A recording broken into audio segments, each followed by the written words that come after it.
Kasih karunia dan damai sejahtera Allah Bapa kita dan anaknya Tuhan Yesus Kristus menyertai saudara. Amin. Shalom, saudara-saudari yang terkasih dalam nama Tuhan Yesus Kristus. Senang bisa menyapa saudara di tempat saudara berada hari ini, dalam dimensi yang berbeda, tetapi dalam dunia yang sama. Sebagai insan yang diciptakan untuk Tuhan, sebelum kita melakukan rangkaian aktivitas kita pada hari ini, marilah kita mengawalinya dengan mendengarkan firman Tuhan. Salam, selamat pagi untuk kita semua. Renungan kita pada hari ini tertulis Daniel 6 ayat 28 yang berbunyi, Dia melepaskan dan menolong dan mengadakan tanda dan mujizat di langit dan di bumi. Dia yang telah melepaskan Daniel dari cengkaman singa-singa. Demikian firman Tuhan. Amin. Saudara-saudari yang terkasih di dalam nama Tuhan Yesus Kristus, kita pasti mengetahui dan akrab dengan cerita Allah melepaskan Daniel dari cengkraman singa-singa yang sedang dipersiapkan untuk menerkam dia. Ketika ia mempertanggungjawabkan imannya hingga pada sampai titik itu, maka kita akan melihat satu hal, dan inilah menjadi pembuktian iman yang sesungguhnya, bahwa ternyata kesetiaan kepada Allah akan membawa kita kepada konsekuensi yang berat. Tetapi di sanalah letak kesungguhan hati itu. Lihatlah bagaimana tokoh-tokoh di Perjanjian Lama dan di Perjanjian Baru, cara mereka mempertanggungjawabkan iman mereka sungguh-sungguh luar biasa. Daniel mempertanggungjawabkan imannya meskipun ia dibawa kepada situasi yang sangat sulit, yakni memasukkan ia ke dalam gua singa.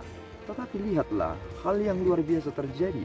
Ternyata singa tersebut tidak mau memakan tubuh dari Daniel. Saudaraku yang terkasih, apakah mujizat itu masih tetap ada pada saat ini? Jawabannya ya. Tetapi apakah Allah harus selalu melakukan hal yang supranatural atau mujizat itu setiap saat kepada saudara? Jawabannya tidak perlu. Mengapa demikian?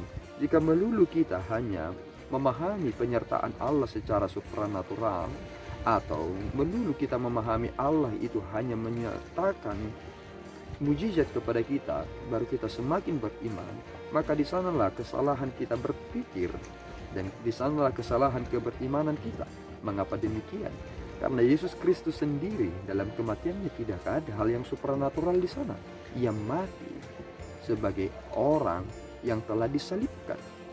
Dan itulah yang menjadi realita, yang menjadikan banyak orang sulit untuk menerima Kristus sebagai Tuhan dan Juru Selamat. Mungkinkah Tuhan mati, tetapi manusia gagal melihat kemanusiaannya dan melihat keilahiannya? Dan di sanalah kegagalan kita dalam memahami iman yang sesungguhnya. Jika Tuhan mampu melakukan hal yang sama kepada Daniel, maka Tuhan juga bisa melakukan hal yang sama kepada kita. Tetapi persoalannya adalah, apa maksud Tuhan melakukan segala sesuatunya?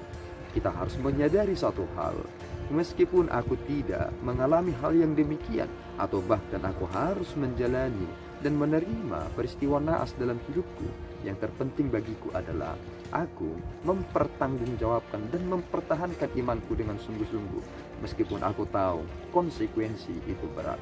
Bersyukurlah dalam hidup saudara jika Tuhan mengizinkan hal-hal yang berat itu terjadi.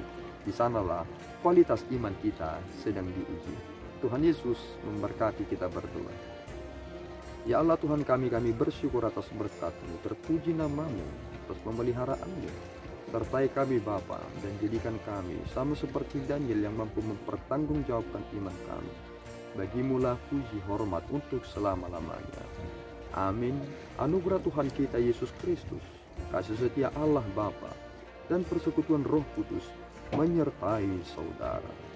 Amin. Tuhan Yesus memberkati.